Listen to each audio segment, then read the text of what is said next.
That dance was yours, and that dance is directly from Bunyoro. I will be explaining more about it and what it exactly means. Hero to celebrate 100 years of Kabalega, and that's why we have the Kabalega Memorial Lecture. I want to welcome you all. Exactly. We can't wait to drink from your cup of knowledge, and so the microphone is yours.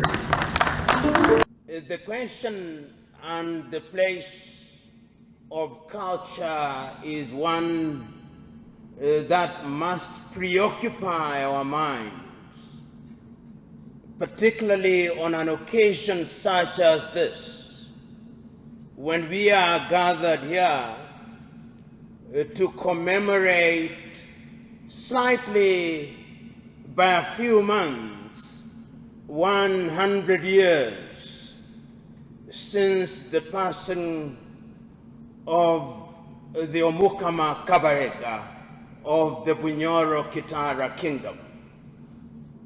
We are gathered here to remind ourselves of the place of culture in the lives of our societies. And when we do so because we are aware that the Bunyoro Kitara and the many kingdoms that we have in Uganda and indeed in the continent of Africa have been victimized by other civilizations. But we know that prior to the rude disruption of our governance systems, African kingdoms were organized. The Bunyoro Kitara kingdom was organized, and even the European historians and anthropologists who have tried to say no recognize that they were. The Buganda kingdom was organized, the Toro were organized, the Banyankole were organized, the Shilluk in what is present-day South Sudan were organized, the Yoruba were organized in what is present-day Nigeria, the Akan were organized, the Zulu were organized, we were organized. And our organization as an African people was informed by order and compassion. The history of Africa is therefore a history of welcoming other civilizations in the hope that they would reciprocate. But history teaches us that they did not. It is Ghana's Kwame Nkrumah who writes, and it is not only the Europeans who started that journey of disruption and exploitation. The Arabs did it, and we don't talk about it as loudly as we should. They came, and they took us into slavery.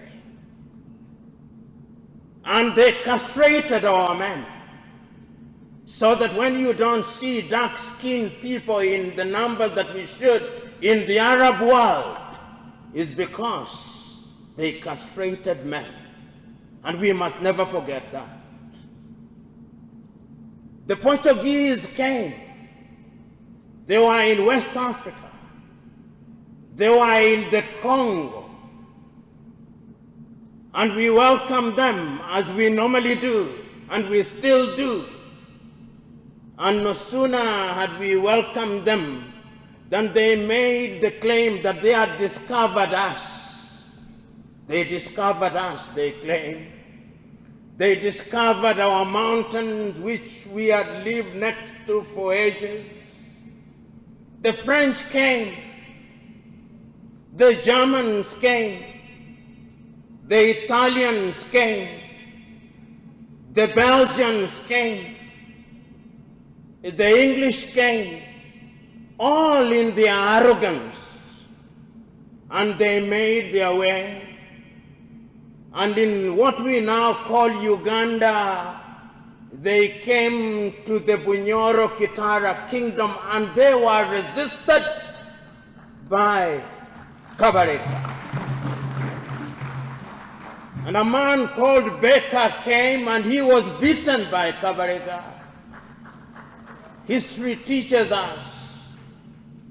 But then they went away and they assembled in Berlin in 1884 and 1885, and they divided us into what we now have as Uganda, as Tanzania, as Kenya. We are now 54 and still counting. But what we must never forget is that at all time we resisted. Those who say we never resisted,